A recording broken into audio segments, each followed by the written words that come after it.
Hadisnya itu ada sekian problem dalam memahami Quran, terutama kalau lewat terjemah. Problem itu bisa gawat, gawat betul, bukan gawat-gawatan tapi gawat betul.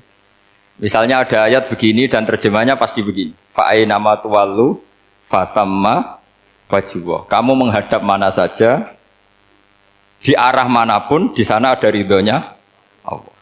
Itu kalau hanya pakai terjemah, tentu menjadikan kita sholat bisa menghadap ke timur, ke barat, ke utara dan ke apa? Selatan. Saya cerita sedikit tentang asbabun nuzul. Memang tema sekarang tentang asbabun nuzul. Dulu Rasulullah SAW ketika di Mekah itu sholat menghadap Ka'bah. Tapi setelah pindah di Madinah, di mana Madinah itu ada komunitas Yahudi dan Nasrani, Rasulullah itu menghadap ke Baitul Maqdis, kira-kira 16 bulan. 16 sampai 17 bulan. Semua riwayat itu kisarannya hanya 16 sampai berapa? 17 bulan. Sehingga orang Yahudi itu bilang begini, Muhammad ini baiklah, meskipun dia membawa agama baru, tapi kiblatnya masih ikut kita, masih baik kan. Setelah 16 bulan, Nabi diperintahkan Allah untuk menghadap ke Ka'bah. Awal liwajaka syatrul masjidil haram. Maka orang Yahudi itu berontak. Berontaknya adalah kiblat mereka ditinggalkan. Cara berpikir orang Yahudi itu kiblat mereka ditinggal. Sehingga mereka bilang mawallahum an qiblatihim allati kanu 'alaiha. Apa yang menjadikan umat Islam berpaling dari kiblat Baitul Maqdis. Kemudian mereka provokatif betul. Ini perlu diperjelas. Provokatif. Bilang begini. Inna Muhammadan tahayyara fi din. Muhammad ini bingung dalam beragama. Sehingga habis ngomong A ngomong B, habis kiblat Ka'bah, kiblat Baitul Maqdis. Sehingga dalam banyak tarikh disebutkan peristiwa kiblat itu terbanyak melahirkan orang murtad, orang yang keluar dari Islam gara-gara provokasi orang Yahudi. Muhammad tahayyara fi din. Muhammad itu bingung dalam menentukan pilihan apa? Beragama. Kemudian walhasil singkat cerita akhirnya Nabi itu madhep Ka'bah.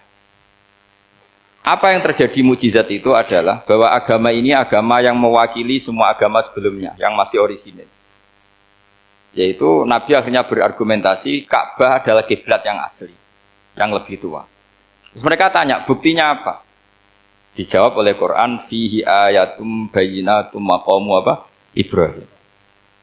Ka'bah bukti tertua adalah di situ ada makam Ibrahim. Makam itu jejak kaki. Ya kalau bahasa Indonesia makam itu kuburan. Kalau dalam bahasa Arab maqam itu jejak apa?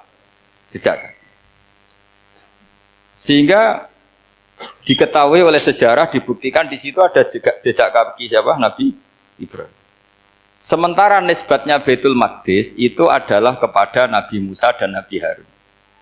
Yang ini adalah turunan dari Nabi siapa? Ibrahim. Hikmahnya apa? Begini. Sebagai bukti bahwa Baitul Maqdis pernah menjadi poros Islam atau poros Tauhid, maka Nabi Muhammad pernah disuruh menghadap ke Baitul Maqdis. Buat inget-ingetan kalau ini pernah menjadi poros apa tahu.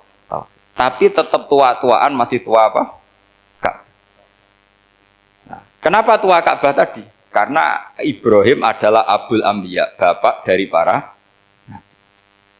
Dan di situ ada jejak kakinya. Fihi ayatum bayyinatum maqam. Bukti itu belum cukup. Dibuktikan lagi bahwa Ismail kecil itu hidupnya di Ka'bah. Kita tahu sa'i bainas Safa wal Marwah adalah karena Siti Hajar sedang mencari apa? Air. Jadi ada bukti sekian, bukti empirik bahwa Ibrahim itu kiblatnya itu Ka'bah, bukan Baitul Maqdis. Sehingga ada kata-kata fihi ayatum bayyinatum maqamu Ibrahim.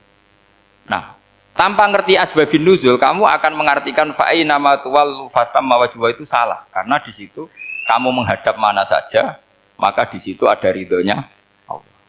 Maka para ulama memberi catatan, maksudnya begini, kamu menghadap kemana saja, asal itu yang diperintahkan Allah, maka di situ ada ridhonya Allah.